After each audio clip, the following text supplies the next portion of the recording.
Hello and good morning. My name is Lindy Smith and today I'm going to be giving you some ideas of how to use mandala stencils like the one I have here. As you can see, I've got a little cookie here and I've got other bits and pieces to share with you. Now, I first started using mandalas as cake decorations probably, I think it was last year. I think that's right. It was a big cake I did for the Cake Decoration Sugarcraft magazine. And it was a double tier cake. It had elephants around the bottom and a big mandala in the centre. I'll pop a link up afterwards. I've got a blog post about it, so you can see that as well.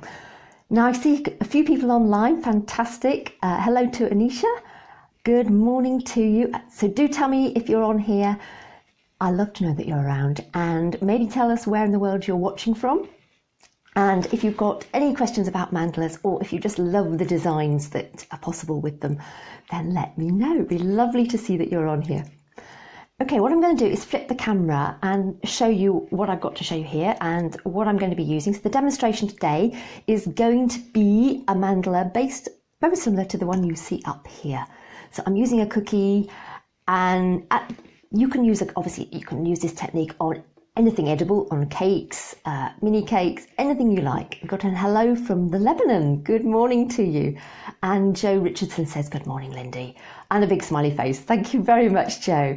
Right, so what I'm going to do is flip the camera and show you what I've got in front of me. And hopefully it'll help inspire you. So just, well, actually, before I do that, I'm going to move this one out the way. Excellent. Got somebody talking to me in a language I have no idea what they're saying, but I will put it into Google Translate later. Elizabeth says hello from Sydney, Australia. Claudio says regards from Argentina. And Bettina says hi. Okay, right, let's flip this camera and I will show you some more. Okay, just going to flip it here. Hopefully it'll behave this morning. It sometimes takes a while to flip. And let's try that with the... Bear with me. It always is a little tricky. I don't know why. There we are. I think it's going. That's it. Right. So here we are. Now, I first started doing cookies with these stencils last summer when I was redoing my website. And if you go onto the front page of my website, and scroll down, you'll see there's some pictures with these particular cookies there. So now, obviously, you can use mandala stencils without cutting them up, but me being me, of course, I have to do a little bit more than that, and I use cutters as well, which I'm going to show you. I've got hello from Cyprus, and we've got hello from Romania. Lots of people from all over the world. Fantastic. Another stencil here, different colours and a different cutter this time. This is a fish scale cutter. But as I say, you can keep these stencils whole. I do have an example somewhere, and I will post a picture up afterwards in the comments so you can see that, where I've just used the stencils whole. Now I've got 5 different designs, so I'll whiz over here and show you.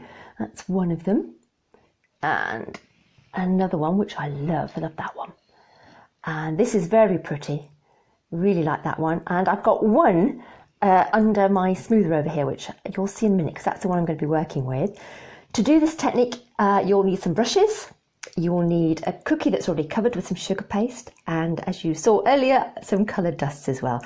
Now this is a technique I love, and I've demonstrated it numerous occasions on Facebook Live, but there's so much you can do with it, and these mandala stencils, I think, lend themselves to it. So what I've got on my work surface is some modelling paste. I've rolled it out between these narrow spaces. So these are 1mm spaces. So if I just pop this down actually and then bring them in, so that they're very, very thin. 1mm. They're made of, they're quite bendy. They're made of acrylic, and they're one of my own products. What I love about them more than anything is I can find them because they're orange. It means that, you know, if they're on my work surface and they're like this luminescent orange, I can always find them, which is really good. So what I've done is rolled out some paste, which is under this smoother here, and under the stencil as well, using these. So it's nice and thin, and it means because I've used the spaces that all my paste will be the same thickness. I noticed Bettina said she's in Lincoln and she's apologising for it. Don't apologise, Bettina. It's lovely in Lincoln. It's a very nice city. And Kate says hi from Kent, and Anita says good morning from Mississippi. Fantastic. Right, so what I've got, as I've just explained, is some paste. Now this paste I've got under here is modelling paste. It means I can roll it nice and thinly, so if, under those smoothers. So if I just show you here, we've got the cookie, we've got 5 ml of sugar paste here, and then 1 ml of the modelling paste, which is what I've got under my smoother. Am I making sense to you this morning? I do hope so. Right, so what I've done is selected my stencil, and this is the one. I'll just zoom in. So I know it's white on white, so it might be hard to see, but once I start colouring, you'll be able to see the pattern. So this is the 5th stencil. And what I've done is I've put it onto my paste, and then I push down really firmly. Now this is critical. If you don't press down really firmly, what happens is the dust can escape from the pattern and spoil your beautiful work of art. Now, I've done that before I came online because you don't want to see me pressing down. Fingers pressing are not very attractive. I know this from years of writing books, and when we do have to do the steps for the books, we have to sort of fudge it a bit, because if you press like that, you know, your fingers go all red and it doesn't look very nice. We've got Faye from New Zealand, and Monica says she loves my stuff and she's collecting my books. I'm pleased to hear that. Oh, and Caroline said she can't see, she's got a black screen. Oh no, has anyone else got a black screen? Or can you all see the picture? I would just like to know. And Caroline, I'm sorry you've got a black screen. Sometimes that can be to do with broadband, I think. If your broadband is not strong enough, or you don't get the picture. I know I've had that problem in the past. So right, I'm going to bring the examples in so you can see while I'm doing this. Okay, so Caroline says no. Okay, no, I'm not quite... No, she can see it, or no, you can't see it. Yes, Bettina says she can see clearly. That's good. Excellent, I'm pleased about that. Right, now this camera's not focusing. Let's move that over a little bit. There. Oh, it is. There. Oh no, doesn't want to focus. Never mind, I'm going to start now. So I've got a selection of brushes here. They range in size. The largest is about a 6, and I think the smallest is a 3. If I bring those in, you can see that's a 3. And that one is a 6, and those are the sizes. So the 3 is this one, and that's the 6. And the reason I have different sizes is because you don't want to use, you've got little bits that you want to highlight on the stencil and larger areas. So I'm going to start with the bigger one, because you'll be able to see it better. And I'm going to start in the middle with a nice blue. Now, as you can see, I've just got a little bit of blue on there. I'm going to add a bit more. The secret is not to go overboard to start with. You can always add more, but you can't take it away. So that's the first. And then I'm going to go out around the outside, because then you'll be able to see the pattern starting to take shape. Caroline says, must be my broadband, this is fair. What I suggest, Caroline, is afterwards, I will post this and you'll be able to look at it again. When your broadband improves, or you go somewhere else that has better broadband. Okay, I'm just going to go all the way around, and you can start to see the mandala taking shape. Now, as I said at the beginning, I first came across mandala from adult colouring books. I kept seeing them and thought, do you know, I think that would make a really nice pattern on a cake. Then when I saw that these mandala stencils were available, I thought, oh, definitely want to use these. So you can start to see the pattern. I'm now going to change colour, so that means I'm going to change brush. Now I'm going to bring the dusts in, just so you can see what I do. So I put my brush into the dust, and I load it up. I then knock off most of it, so I haven't got a huge amount on the brush itself, because I don't want excess all around my stencil. It's not the idea. So now I'm going to do this line as I go round, gradually colouring in. It's incredibly therapeutic doing this. I love this technique. It's a bit like the adult colouring in books, but just on a cake level. You could sit for hours and make loads of these and really enjoy the process. Which I think is why I keep coming back to this technique. Now, if you wanted to put lots of mandalas on the side of a cake, what you could do is create a number of these, cut them out as circles, and then just pop them onto the side of a nice tall modern cake, and it would look stunning. Right, I'm going to change my green now, got a darker green. I'm just going to fill these dots in here, like that. I'm going to go bright yellow in a minute, which is why it's important that I don't have too much dust on my brush, because I don't want it spreading into these parts here. Let me just move that there. Oh, that's better, isn't it? It focuses better. There we go. Right, I don't know if some of you are aware, but I've got, I'm started doing a Wednesday showcase where I invite you all to share some of your cakes. And I've been doing, it's the third Wednesday today when I've been doing this. Previously I've done asked people to share their colourful cakes and their chocolate drip cakes, and today I'm asking for all your handbag cakes. I've made loads of handbag cakes over the years, so I thought it'd be rather nice for you to share yours. So if you want to afterwards, do pop on the Lindy's Cakes page and share some of your handbags. I would love to see them. I think many, if you're collecting my books, I know there's somebody mentioned that earlier, there's lots of different handbag cakes in my books, even in some of my early ones. I think handbag cakes are always really popular with people. Okay, as you can see, I'm putting orange, and then in between the orange I'm going to go for a yellow, I think.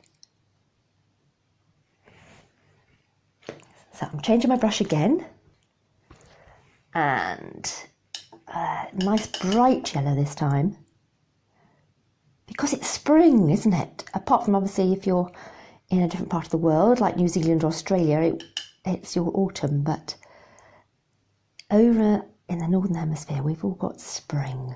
Everything is starting to flower, all the trees are coming into leaf now, and it's beautiful when the sun shines. It's a little chilly, but really lovely.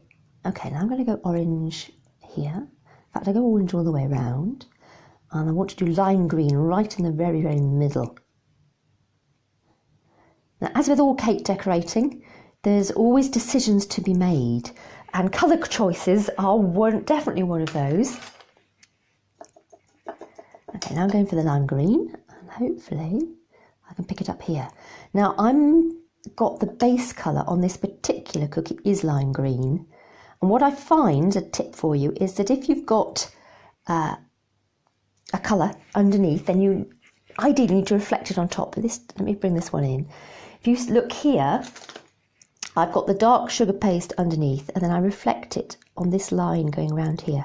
It marries the two together, it makes it all work. Now you can dust on top of dust, so in the middle here the dark blue has got a little bit green on top, so I'm just going to go over it with more blue, and the same on the outside here. I'm just going to intensify those colours a little.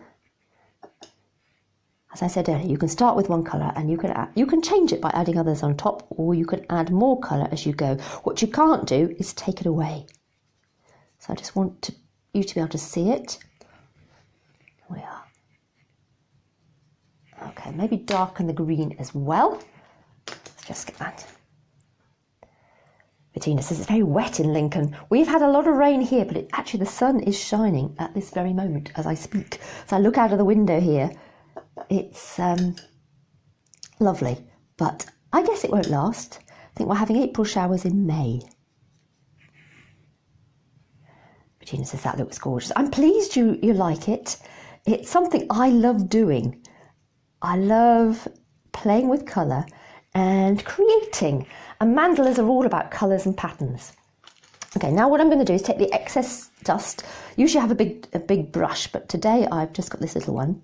You must be careful when you're taking the dust away not to smudge one area over another. There we are. Okay, now you can see I've used this stencil quite a bit. Can you see it's got lines outside this? It's been in my box and has got a little bit scuffed, but it's fine because it hasn't affected the pattern overall. So now I'm going to lift this stencil and reveal the pattern underneath. So there we are. Love that moment, always do. Now I'll bring it in. You can have a little look. So you could just cut that out as a circle and either pop it on a cookie or onto the side of a cake as a decoration, or on the top of a cake, of course. And then you could add other shapes around it. You could make it into a giant flower. You could do all sorts. But today what I'm going to do is I'm going to cut using my one of my cutters. It's this one here. Bring it in. This is the large arabesque cutter. It's one of my new ones. Now, there's two options here. Well, there's probably more, but I've used two. There's this way of cutting it, which is where you use the centre. You place the cutter in the centre and then cut around it. Or, which is what I decided to do today, is I can come into the centre like this. Does everybody understand what I'm trying to say? Kate says, look fab, Lindy, and you make it look so easy. And Anita says, beautifully done. Fantastic. Right, so I'm going to now start. If I do this one first, I'm going to cut into this centerpiece. So I'm going to put that one there, like so, and I'm going to press down. Now with these cutters, you've got to make sure that you press really firmly around the cutter, because you don't want to wobble it. You don't want to distort the shape at all. So you just want to make sure it's cut out firmly. So that's the first one. The second one is going to go down here. So it's like making a patchwork, really. Or tiles, whatever you want to say. I mean, they are tile cutters, but it is like making a patchwork. It's very important that I line this. I think we're back. It was my internet that time that was slow, so I've just paused. Okay, Simona says, where can we buy these? Buy those stencils? You can get them on our Lindy's Cakes online shop. I will put a link up afterwards for you. Okay, that's firmly pressed down. And then the next one, you need to, with these tiles, you need to leave a gap. So I need an even gap there. Sandy says, you are such an inspiration, Lindy. Thank you, Sandy. That's good to know. That's what I aim for, is to inspire you all to be creative, to sort of go to the next level, to experiment, to go out of your comfort zone. There we are. And then this side goes here.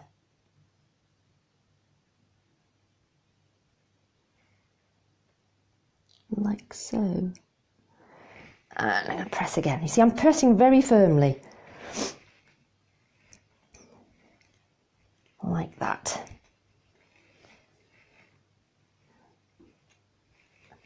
Okay. So now, if I bring this in, you can see there's 4 cuts using the cutter. I'm now going to press the circle cutter. Now this fits the cookie that I showed you earlier. I'm going to bring it in first. This perfectly. So it's the same cutter I've used to cut out the sugar paste on for the cookie, and it fits this mandala stencil perfectly, as you'll see in a minute. This one I will wiggle because it's only a pastry cutter, so it's not particularly sharp. Like that. And then if I take the excess away, you'll see that it fits it absolutely beautifully. Right. Now usually I use a scriber, but I haven't got a scriber to hand, so I'm just going to use the craft knife here to remove the excess paste. Because what I want to do is leave these tiles on my work surface just for a few moments to firm up a little, because I don't want to distort their shapes as I pick it up. Jill says she can't wait to have a go. And Bonita says, you're so beautiful. I don't think she means me. I think she means the the pattern. So let me just zoom in here. So that's that pattern, and I'll just show you these while we're letting it dry a little bit. And I'll just zoom in here. Oops, not that one. There. Okay, that was the one I had showed you earlier. All sorts of things you can do. Each one will be different. if you want. I have to do that, I'm afraid. I find that for me, I don't like doing the same thing twice. I like to make it different. But if you like doing the same thing again and again, because you really like that pattern, then please don't let me stop you. Okay, I'm hoping this is firm enough. Ideally, I'd like to wait a little bit longer, but I know you want to see what this is going to look like. So I'm going to add the first one. Now, it's important, this is a little bit tricky, it's important not to smudge your pattern, because at this stage, the dusts are still quite fresh. There we go. Oh, Bonisha says, I mean your soul, Lindy. Oh, thank you. Thank you for clarifying too. That's sweet of you. Okay, the next one. As I was saying, the dusts are, at this point, can be smudged.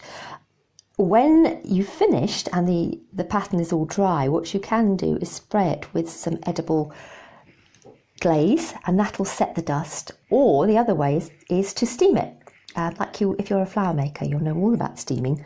It sets the dust. So you've either steam it or spray it with edible glaze.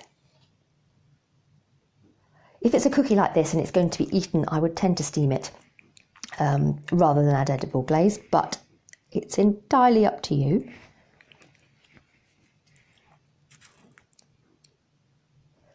Okay, let's...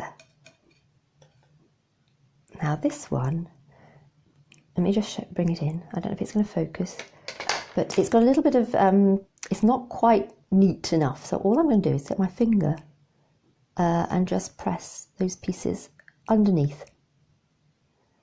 It's what we call feathering. I obviously didn't press hard enough on that piece.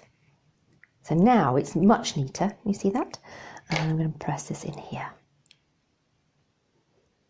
Like so.